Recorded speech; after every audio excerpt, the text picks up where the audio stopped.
So, hello, can you all hear me? All good? All right, so yes, I'm Sidney. I am not Tony Morris. And so today I'll be sharing some experiences about our journey of event sourcing and CQRS from the trenches. Or really it means events everywhere.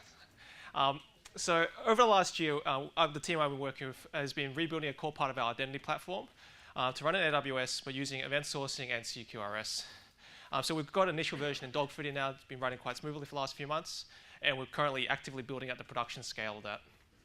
I guess one of the things we found when I was building the system was there's not a lot of documentation about how you actually build a system, like a actual real system. And hopefully, by sharing some of the experiences and learnings today, hopefully we'll fill that void in a little bit. Before we get started, so I guess, quick show of hands, who here is all into event sourcing? Who's using it now or loves it? Okay. Well, that's good numbers. Who here kind of knows about it and sort of dabbling it? Alrighty. And who here doesn't know anything at all about? Okay, alrighty. So I might quickly run through what event sourcing is, and then we'll jump into actually how we build things. Alrighty, so in the traditional world, you have a database, you have a database table with records, and when you do changes to it, you update them in place. Alright, so you don't actually have any transaction logs exposed to end users. So what event sourcing does is exposes those transaction logs as to end users or consumers as, I guess, a business level transaction log. So you can see here, as we make changes, we're actually storing events instead. Right? And the way we reconstitute the original table we wanted is by essentially replaying those events in order. So you can see there's a sequence number. Essentially, so events basically are sequenced within an event stream. And they're, so I guess, flexibly typed as well. So the really nice thing about that is to store these events, all we really need is a key value store that supports conditional writes. And you can use any kind of really highly scalable data store for that, like Dynamo or React and so forth. But not only can you actually get one view of this data, you can actually get lots of different views. So if I have a new schema, particularly tuned schema, we can do that. Or we can shove into any other data store we want. So forget Postgres, let's shove into Elasticsearch, for example. So that's, this is all good and well, but why would we actually want to use it? So this is the how do you sell it to your boss slide, all right? So we use it, identity system as an example. So we're talking about storing users, groups, and memberships, right? So specifically, though, we actually want to provide detail, or I guess, performant views for different views for this data, right? So you might want to search for users, you might be able to retrieve by emails, and these need to be really, really performant for us, right? So you need high volume reads, low latency reads. Writes are not so important, but you think about it, you want to be able to read and authenticate and authorize users, you need to do that really quickly. Otherwise, we can't use your software. No one can use our software. Right. And event sourcing is really good for this because we can generate any number of views we want. There can be different data stores, so we can tune those views as much as we need to. So we can build a system that kind of works for now, and we realize, we need Elasticsearch in the future. That's fine. We can add that and scale out when we need to, all using the same underlying event sourcing. So the other thing we also need to do is provide incremental synchronization, so change events to downstream consumers. And we also get asked for audit trails as well, right? And you think about these are change events, which are the events in our event stream. So we can easily derive the information we need from our event stream for free, essentially. And obviously, for any system we build these days, we talk about high availability, failover between regions and so forth. And the nice thing about event sourcing is that because the data is immutable, it's really easy to copy data from one region to the other. And if you're really tricky about things, if you set up your sequence numbers correctly and you use CRDTs, you can actually get multi-active region systems working. Not easily, but simply. And the other nice thing is we talked about you have to replay these events into new schemas. But imagine you want to change a read schema, right? Typically, you think, oh, well, I can run a SQL update on my live production data, right? That's pretty scary. But with event sourcing, we can just create a new schema, replay events into that, test it out, all offline, and when we're happy, we can switch it over, and Bob's your uncle. And a nice thing from a coding perspective is our code only needs to handle one version of that read schema, right? We don't have to worry about, if it's this schema, read this way, otherwise read that way. So that really simplifies our code. And from a developer's perspective, we like testing with production data, right? Especially we need to fix production bugs, right? And so with event sourcing, to do that, it's really easy. We just literally copy the production events into an isolated system and replay them. And we can keep on replaying them until we find the bug and fix it, and we can prove it's actually fixed. So hopefully by seeing this, you feel motivated that, yeah, okay, this actually might be something good for us. And the nice thing about this is how we, I guess, sold it to our bosses to say, hey, this is actually something we need to look at, especially for such a critical part of our system. All right, so let's actually get into the interesting stuff on how we actually build the thing. Note that I haven't talked anything about CQRS yet. And the reason is we didn't actually start with CQRS in mind. We kind of evolved our architecture to get there, just out of necessity. So what do I mean by that? So to begin with, we started simple, right? We just wanted a monolithic app that does, users, groups, memberships, only using event sourcing. That was, I guess, one of the key pieces of infrastructure we wanted. And so if you think about, okay, we want to add a user. So what happens? All right, so you get events coming in, requests coming in. We hit our save API, which generates the events we want. They get saved to our event stream wrapper around DynamoDB. Simple. So to read things, we have these query views, which essentially in-memory snapshots of particularly tuned to the kind of queries that we need to support in our API. And to populate those, we do it lazily by, on a request or on specific requests, we can just read streams of events out of Dynamo, replay them to update our snapshots in memory, and then put results back. So that was like our alpha version, so to speak. But we quickly realized we kind of needed to separate the writes from the reads, right? So from a coding perspective, we found that there's a lot of conflicts because we assumed data models were the same between the writes and the reads. They shouldn't be, and so why not we make that explicit? So we actually had this explicit separation between command and query, so hence command-query separation in our code base. So commands and queries have completely different data models. The only thing they really share is their events as an API between them. So the other requirement we had was, well, we have multiple event streams. We want to be able to query across data, across multiple event streams in a single view of that data, right? And we also had to store that in Postgres. So how do we solve that? Well, we kind of split up the query view logic into two bits. One is the actual just queries, so SQL queries. And we also introduced this thing called a query synchronizer, whose sole job is to get notified of changes whenever you write events, and then suck those events out of Dynamo and propagate those to Postgres. So that was kind of like our beta version. But remember we talked about providing incremental sync for downstream systems. So how do we do that? We kind of want to somehow expose this notification bit and this Dynamo stream to external consumers. And so to do that, we started introducing an event bus, right? So we're using Kinesis in AWS. So think of big message, replicated message log. And we're using DynamoDB streams. This is a relatively new feature. And to basically provide change events on our Dynamo tables. We use a Lambda to take those events out, transform them back into our nice formats, and then shove them onto our Kinesis stream for downstream consumers.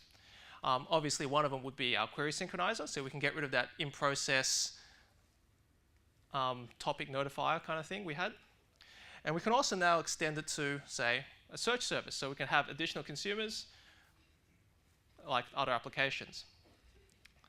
All right, so this is kind of where we're trying to get to now. We're actively building this out, I guess. But what we really want to get to is say, well, look, this event bus is more than just for this core application, right? How don't we turn this into the event bus for our platform, so to speak? So let's say, we have a groups application.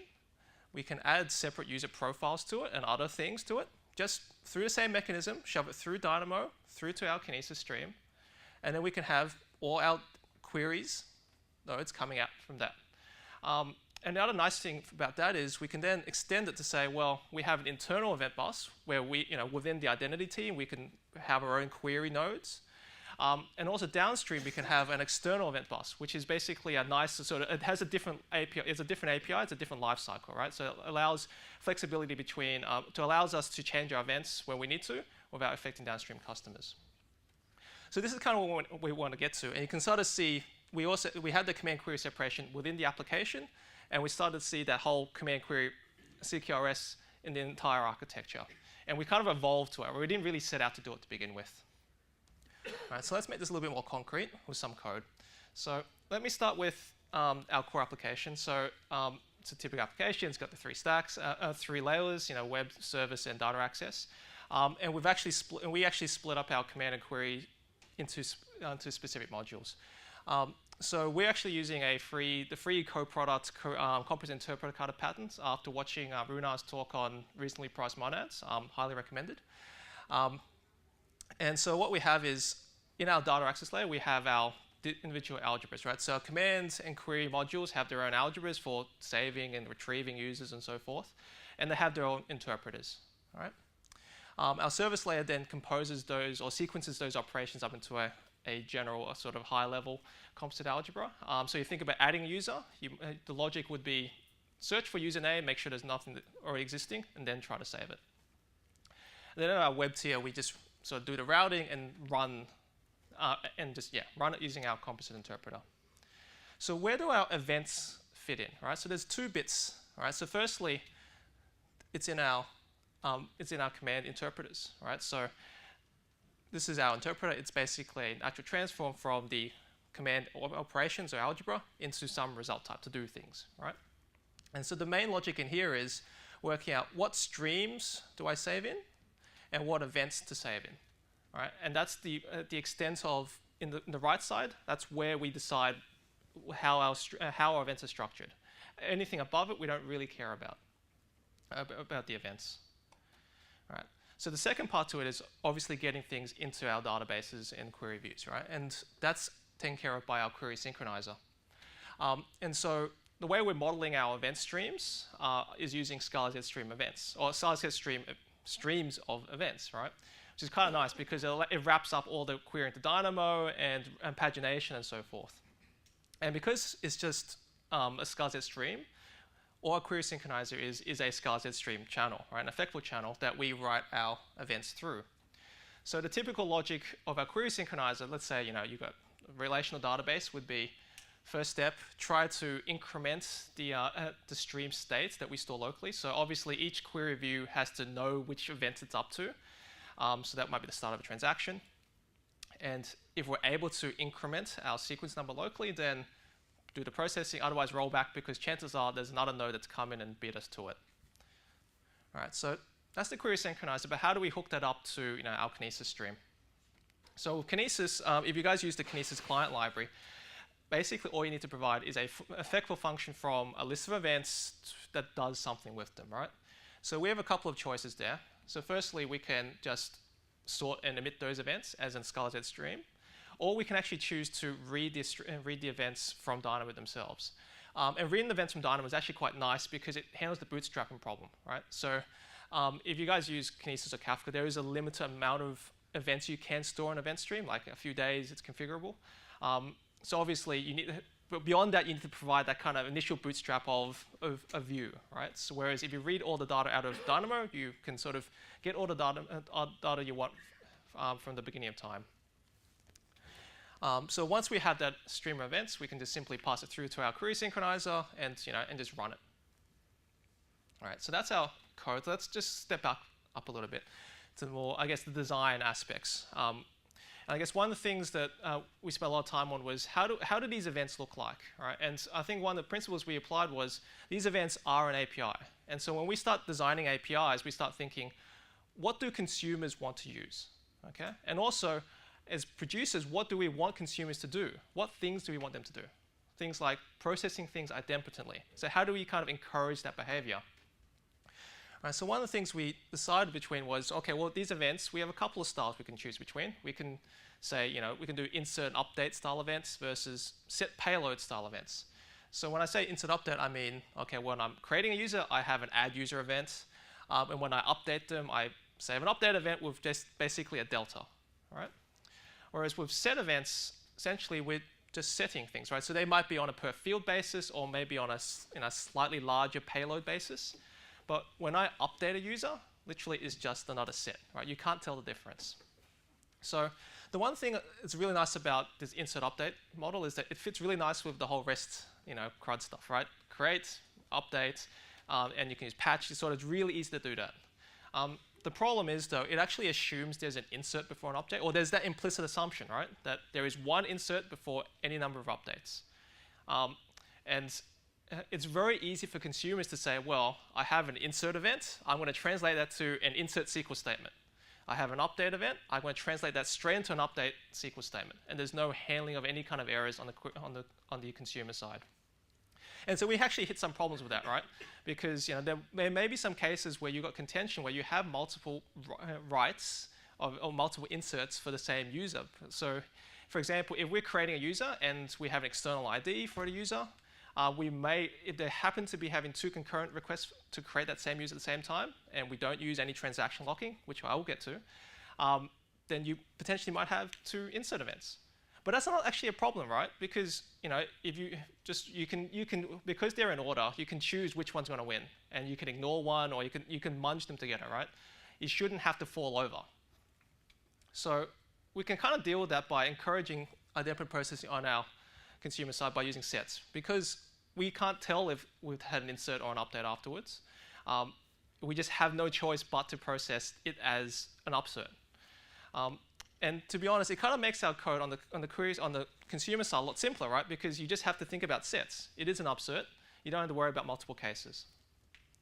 But we do have to bear in mind that the size of these set payloads are actually quite important, right? Because if they're too big, what ends up happening is you end up reading an old view of the data and then updating a field and then saving the entire payload again, which obviously means you can possibly overwrite non-conflicting changes. So what we end up doing is having really small set events. And to be honest, the way we model things, events are maybe 1 or 2 fields at most. We basically choose the fields we're going to modify together and save it as one big payload. So that's what we kind of do. So the next question we sort of struggled with or had arguments about is how many streams do we have, right? So the original example, we had a single stream where all events can go into. And that's kind of nice because you can do transactions and consistent data resolution there, right? So with a single stream, you can say using the condition of writes, you can say confirm that I'm the only writer to this stream. So that means I can essentially lock it and I have a transaction. It's a coarse transaction, but it is still a transaction. So that people are happy with transactions. Or alternatively, I can say, well, because the events are all in order, I replay them order, I have a guaranteed way of resolving things. I can choose the first one wins or the last one wins. The problem with this, of course, is when you have lock and you have one way of doing one sort of stream of doing things, you have contention, right? You only have one writer, one reader, essentially. So with multiple streams, it allows you to shard for throughput, right? It gives you the ability to basically scale it as much as you need to. So I guess the rules that we were applying was basically split as much as you can, right? So put independent events on different streams. If 2 different users want to update their own display names, why do they need to contend? They're 2 different people. Just let them write when they need to. And also remember that when you split streams, you have a couple of dimensions there, right? So you can choose to split by event type or entity type, so maybe user events versus group events, but also by unique IDs. So imagine you can have per user event streams. That gives you a little bit more flexibility there.